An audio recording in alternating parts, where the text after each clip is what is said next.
नमस्कार दोस्तों, स्वागत है हमारे YouTube चैनल पर। आपको पता है हमने भारत का संविधान शुरू किया था, जिसमें अपन ने भारत के संविधान का जो निर्माण होता है उसको क्रमिक रूप से अपन विस्तार पूर्वक पढ़ रहे थे।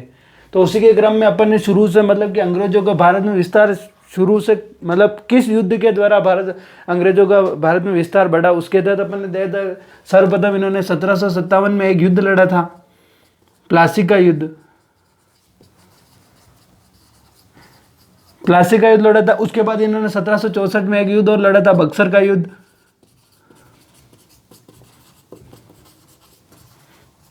बक्सर का युद्ध लड़ा था। ये दो युद्ध लड़े थे। इन्हीं दो युद्धों के परिणाम स्वरूप अंग्रेजों की भारत में क्या होता पृष्ठभूमि बनी थी। भाई अपन अब भारत में विस्तार कर सकते हैं अपने नीतियों का, क्योंकि शुरू में इनका इंटेंशन व्यापार करना था, न कि शासन करना। पर इन्होंने देखा कि भाई अपने यहाँ पे फूट पड़ी हुई लोगों में कोई शासक अब मतलब खुल के विरोध नहीं कर रहा, विरोध कर रहा है तो भी मतलब जो विरोध है वो अलग अलग भागों में बटा हुआ है। तो ठीक है, इन दो युद्ध के बाद भी अंग्रेजों की स्थिति भारत में क्या हो गई थी, मजबूत हो गई थी। तो फिर इन्होंने अब शासन करना है, तो उसके लिए इन्होंने सोचा कि अब क्यों ना अपन नए नए कानून बनाए जिसके तहत अपनी और पकड़ मजबूत हो। तो सर इसी के स्वरूप इन्होंने 1773 में एक रेगुलेटिंग एक्ट बनाया था। अब ये रेगुलेटिंग एक्ट क्या था वो अपन पढ़ चुके हैं, ठीक है। इसके बाद इन्होंने 1781 में एक और बनाया था, Pitt's India act. Pitt's India act, ठीक है। 1773 रेगुलेटिंग एक्ट के तहत इन्होंने 1774 में क्या बनाया था भाई, कलकत्ता में क्या बनाया था, हाई कोर्ट बनाया था। और इसके जो न्यायाधीश बने थे, न्यायाधीश जो बने थे वो एलिजा इनपे बने थे, ठीक है। 1773 में एक्ट भी बना दिया। अब कोई भी मामला अगर कोई आ रहा है तो उसके लिए इन्होंने क्या बना दिया भाई, हाई कोर्ट भी बना दिया। फिर 1781 में इन्होंने पिट्स इंडिया एक्ट बनाया। उसके बाद इन्होंने 1800 में आते आते 1813 में फिर एक और 33 में फिर उन्होंने बनाया 1858 में। 1858 में जो एक्ट बना था ये आपको पता है भाई, 1857 की जो क्रांति हुई थी उसके बाद बनाया था। 1857 की क्रांति के बाद भाई इन्होंने एटलीस्ट कम से कम 80-85 साल तो इन्होंने अच्छे से शासन किया। पर 1857 की जो क्रांति हुई थी इसके तहत इनको लग गया था कि भाई अब कुछ ना कुछ नीतियों में बदलाव करना पड़ेगा, क्योंकि नीतियों में अगर बदलाव नहीं करेंगे तो भारत में उस समय एक बड़े भाग पर एक विरोध उत्पन्न हो रहा था कि भाई अब हम अंग्रेजों के अधीन रहेंगे। और अंग्रेज मतलब उनका अत्याचार इतने बढ़ गए थे कि भाई भारतीय लोग एकत्र न होते हुए भी इन्होंने 1857 की क्रांति कर दी। तो 1857 की क्रांति के बाद इन्होंने अपनी नीतियों में बदलाव किया और 1858 में एक एक्ट आया था, भारत शासन अधिनियम। इस अधिनियम के तहत इन्होंने ये किया कि भाई अब ईस्ट इंडिया जो कंपनी थी उसके जो अधिकार था, ईस्ट इंडिया कंपनी के अधिकार को क्या कर दिया भाई, समाप्त कर दिया। और जो सीधा शासन है वो किसके अधीन कर दिया भाई, ब्रिटिश महारानी के अधीन कर दिया। अब जो भी नीतियां होगी वो ब्रिटिश संसद बनाएगी। इट मीन्स कि ब्रिटिश महारानी के अंडर में होगा। ब्रिटिश संसद उस समय जो चलती थी आपको पता है, एक देखो गणतंत्र है जो ब्रिटिश महारानी का ही एक रूप है, क्योंकि इंग्लैंड की जो संसद है आज भी गणतंत्र में उसका सीधा अधिकार किसके पास है, ब्रिटिश महारानी के अधिकार में, ठीक है। तो भाई 1858 के एक्ट में एआईसी का क्या कर दिया, अधिकार समाप्त कर दिया। और अब कौन शासन चलाएगा, ब्रिटिश महारानी मतलब ब्रिटिश संसद। और ब्रिटिश संसद के अधीन में अब ये करेंगे। और इसी ब्रिटिश महारानी को जो भी अगर रिपोर्ट देनी उसके लिए इन्होंने भारत सचिव, जो पहली बार इस पोस्ट को सृजित किया था, भारत सचिव बनाए थे। कौन बने थे पहले, लॉर्ड स्टैनले। ये बने थे भारत के प्रथम सचिव, भारत सचिव, जो कि भाई सीधे ब्रिटिश महारानी को रिपोर्ट करेंगे, ठीक है। 1858 का एक्ट बन गया। इसके बाद जो मेजर एक्ट बना था 1909 में, और इसका क्या नाम था भाई, Morley Minto act. Morley Minto act बना था, आपको पता है। इसके तहत क्या मेजर जो चीज था वो क्या था,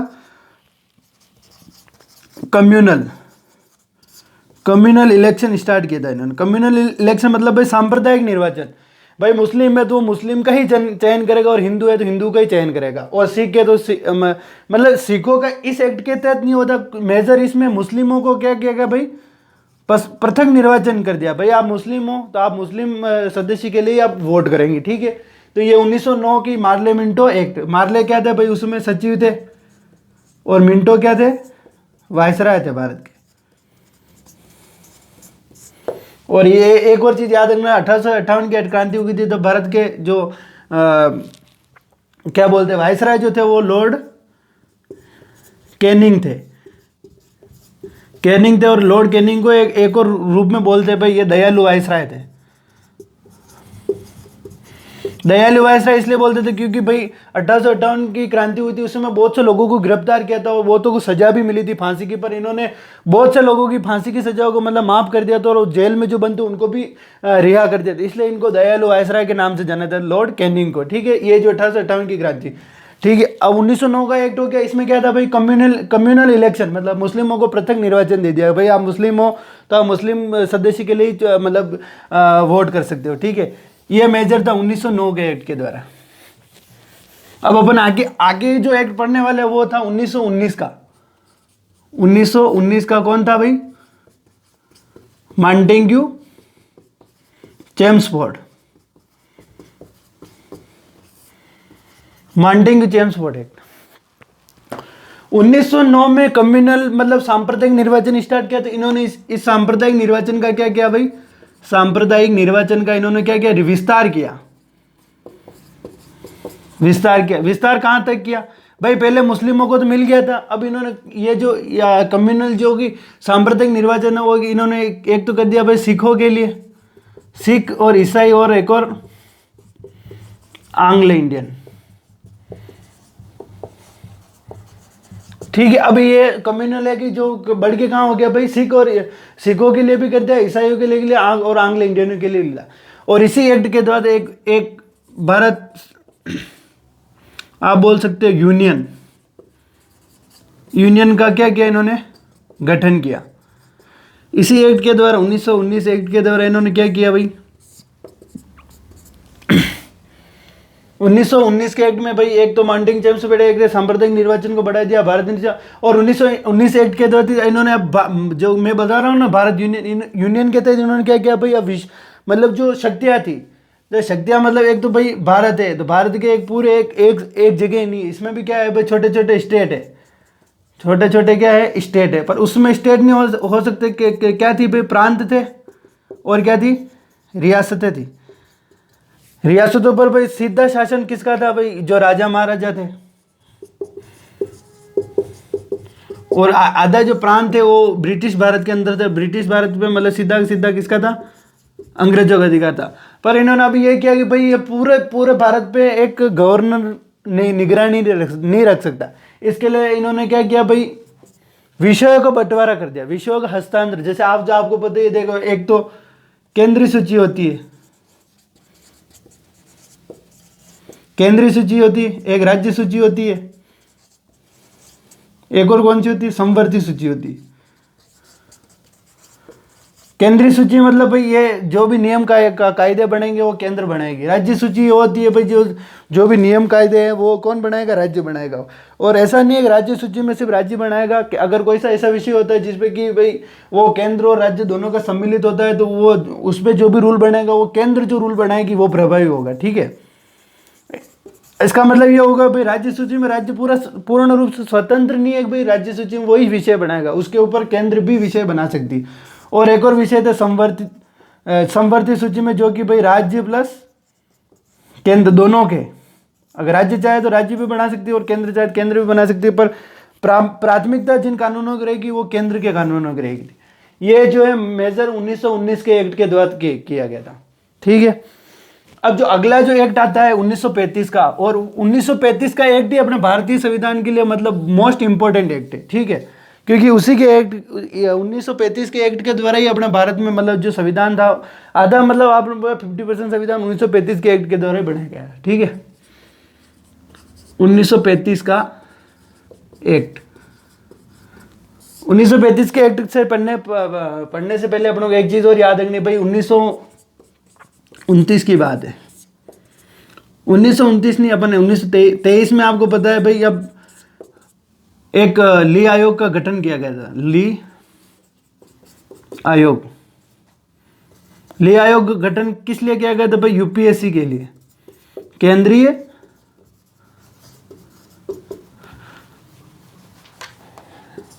केंद्रीय यूनियन पब्लिक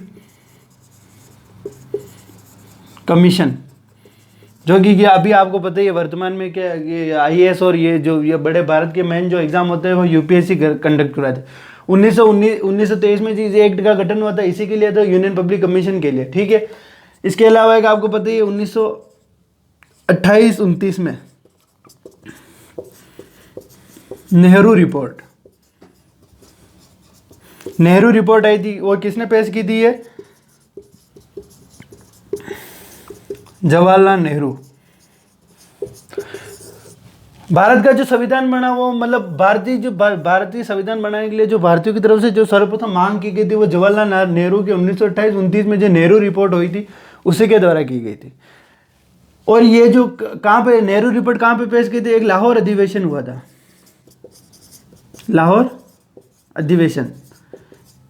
अधिवेशन में ही नेहरू रिपोर्ट पेश की थी। जवाहरलाल नेहरू ने बोला था कि भाई हमें क्यों ना एक डोमिनियन स्टेट का दर्जा दिया जाए। डोमिनियन स्टेट का दर्जा इट मीन्स कि भाई डोमिनियन स्टेट वो स्टेट होता है कि भाई जैसे राजस्थान है, राजस्थान का कानून कायदे जो भी शासन है वो तो राजस्थान सरकार ही देखेगी, पर जो अगर मतलब स्थानीय सरकारी शासन संभालेंगे, मतलब जैसे राजस्थान है तो उसके जो प्रमुख फैसले हैं वो अशोक गहलोत ही लेंगे। पर अगर कोई विदेशी मामला है या बोले कोई सेना का कोई उपकरण कुछ भी मंगाना है तो उसके लिए भले आप ऐसी मतलब ब्रिटिश जो अधिकार था वो निर्णय ले सकता है। इट मीन्स क्या हुआ कि भाई हमारे जो स्थानीय फैसले हैं और हमारे जो निजी फैसले वो हम खुद लेंगे। अगर कोई बाहरी रिश्ते बनाने या कुछ भी चीज़ करनी है तो उसके लिए क्या करना भाई ब्रिटिश निर्णय ले सकते हैं। तो इसीलिए उसी को बोलते हैं डोमिनियन स्टेट। और सर्वप्रथम डोमिनियन स्टेट की मांग 1928-29 में नेहरू रिपोर्ट के द्वारा की थी जवाहरलाल नेहरू ने। और ये बोला जाता है कि भाई नेहरू रिपोर्ट ही भारत में संविधान बनने का एक शुरुआत बोल सकते हैं कि भारतीय द्वारा सर्वप्रथम मतलब व्यवस्थित रूप से शुरुआत इसी रिपोर्ट के द्वारा की गई। पर इससे पहले भी संविधान के लिए एक एम एन रॉय ने मांग की थी कि भाई हमें भारतीयों के लिए भारतीय पृथक संविधान होना चाहिए। पर मतलब ये बोला जाता है कि सर्वप्रथम मांग तो एम एन रॉय ने की थी, पर व्यवस्थित रूप में जो एक व्यवस्थित और एक लिखित रूप में मांग की थी वो नेहरू रिपोर्ट के द्वारा की गई थी, ठीक है। आपको पता ही है भाई 1930, 1931, 1932 क्या हुए थे भाई? ये गोलमेज सम्मेलन हुए थे। गोलमेज सम्मेलन मतलब राउंड टेबल कॉन्फ्रेंस, राउंड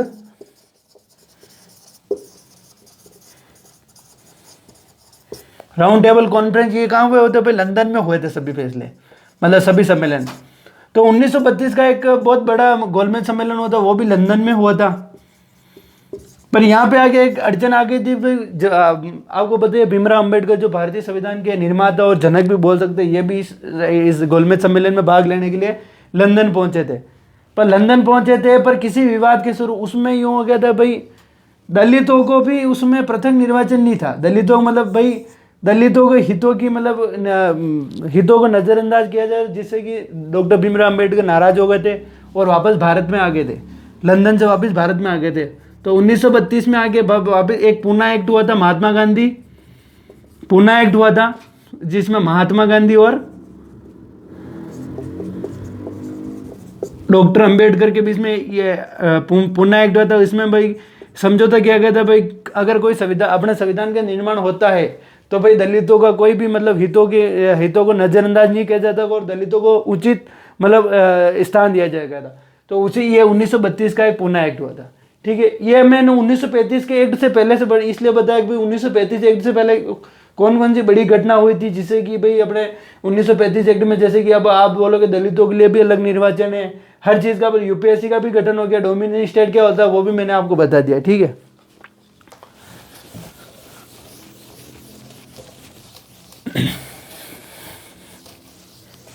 अब आएगा 1935 का एक्ट।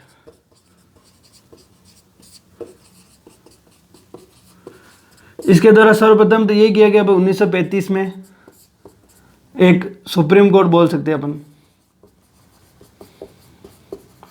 सुप्रीम कोर्ट की क्या हो गई भाई, स्थापना हो गई। बर्मा, बर्मा को क्या, बर्मा जो वर्तमान में क्या है, म्यांमार, ये पहले भारत का ही भाग था। इसको क्या किया गया भाई, भारत से क्या किया गया, पृथक किया गया। एक जो भारत यूनियन मैंने बताया था भाई, पहले भारत यूनियन का जो गठन किया गया था, इसको क्या कर दिया भाई, समाप्त कर दिया गया।